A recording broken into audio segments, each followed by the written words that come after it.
ഇന്ന് ലഹരിയുടെ ഹബ്ബായി മാറിയിരിക്കുന്നു. ലോകത്തെ ഏറ്റവും കൂടുതൽ ലഹരി വിറ്റഴിക്കപ്പെടുന്ന ഒരു സംസ്ഥാനത്തിന്റെ മുഖ്യ കണ്ണിയായി കൊച്ചി മാറിയിരിക്കുന്നു.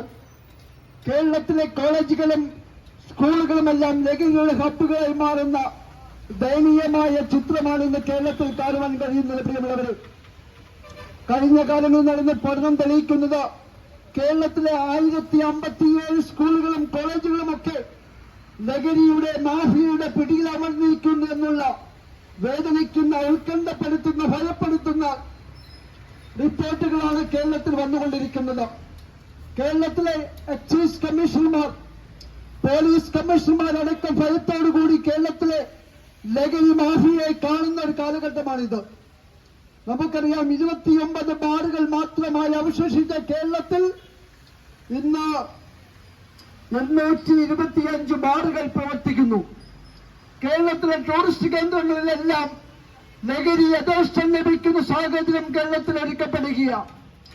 എവിടെ തിരിഞ്ഞെന്ന് നോക്കിയാലും അവിടെല്ലാം പൂത്ത മരങ്ങളെന്നും മാത്രമെന്ന് കവികൾ പണ്ട് പാടിയെങ്കിൽ എവിടെ തിരിഞ്ഞു നോക്കിയാലും അവിടെല്ലാം ബാറുകളും ഷോപ്പുകളും ലഹരി മാഫിയയുടെ വിളയാട്ടം നമ്മൾ കാണുകയാണ്.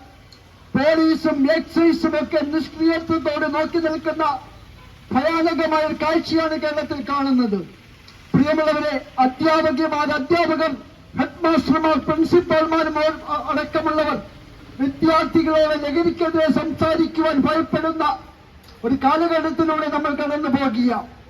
മാതാപിതാക്കൾക്ക് മക്കളെ ശാസിക്കാൻ കഴിയാത്ത വേദനാജനകമായ സാഹചര്യം കേരളത്തിൽ നിലനിൽക്കുക. നമ്മുടെ സ്കൂൾ അന്തരീക്ഷമൊക്കെ ലഹരിയുടെ പിടിയിലമരുമ്പോ നിർവികാരിയോട് നോക്കി നിൽക്കാൻ നമുക്കാകുമോ?